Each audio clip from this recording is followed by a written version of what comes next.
They say no one escapes the underworld.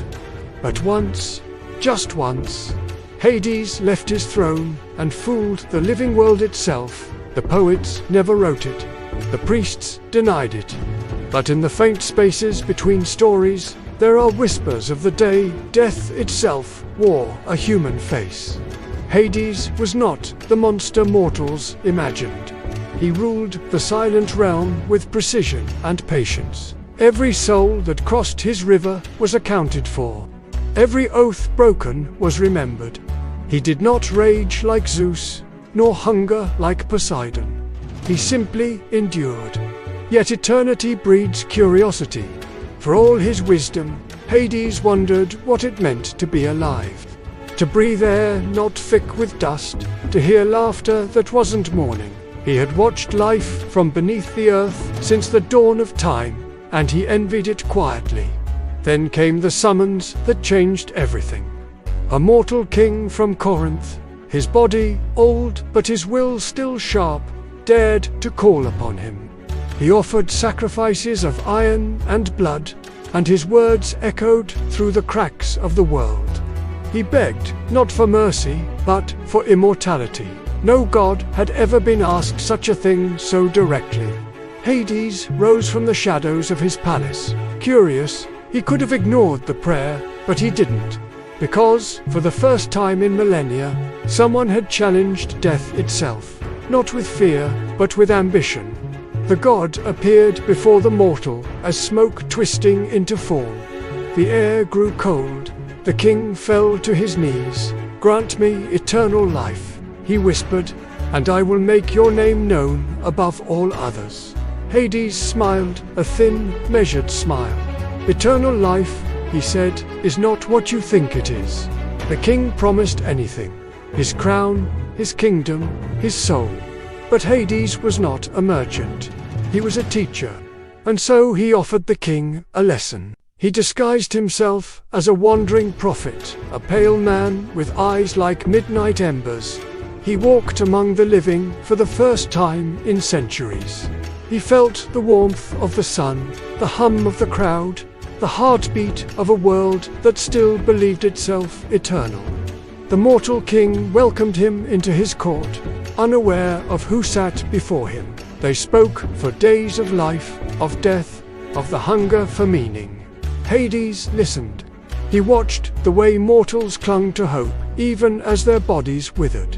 He watched how they lied to themselves, that death was distant, that they still had time.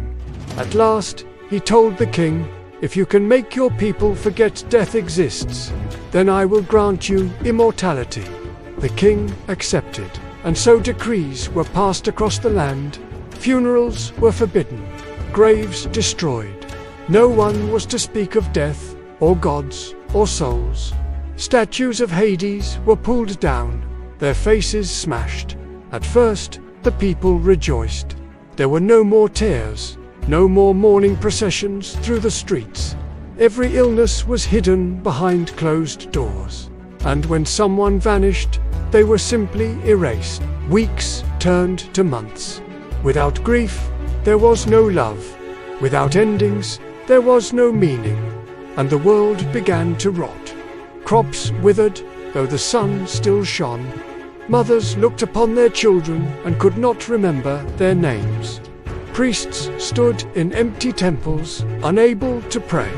The wind itself grew heavy, carrying whispers from the earth below. Restless, unburied souls denied their passage. The king's city grew silent. Even joy sounded hollow, like laughter echoing through a tomb. And when the mortal finally demanded his reward, Hades revealed the truth. The god cast aside his disguise and stood before the throne in all his dreadful majesty. "You have made your people forget death," he said. "But in doing so, you have made them forget life." The king trembled. "You promised me immortality." "I did," said Hades. "But immortality of what?" He raised his hand, and the torches in the hall went dark. "When no one remembers your name, when no one speaks of your reign, when no heart recalls your face, you will live forever, yet be already dead. And so it was. The next morning, the people of Corinth awoke with no memory of their ruler. The throne was empty. His palace stood abandoned. The mortal still walked among them, unseen, unheard, unremembered, a ghost among the living. He tried to speak, but his voice carried no sound. He reached for his crown, but his hands passed through it like mist. He wandered the city for years, as time forgot him. And only when the last trace of his kingdom faded did he understand the lesson. It is not death that ends us, but being forgotten. Hades returned to his underworld, silent once more. He sat upon his throne of obsidian and watched the endless river flow. Souls came and went, weeping, pleading, remembering. And he understood something new, that to be mourned is not a curse, but a gift. For remembrance is the last breath the living give to the dead. In time, the tale of the forgotten king spread quietly among the priests of old. They called it the bargain of shadows. Some said it was myth. Others claimed they still heard his footsteps at dusk, walking through the world that forgot him. Hades never spoke of it again.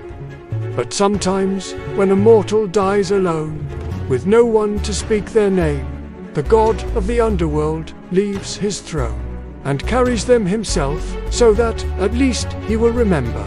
So when the underworld trembles, when dreams twist into memories of faces long gone, perhaps that's Hades reminding us to be remembered is the only way we ever cheat death.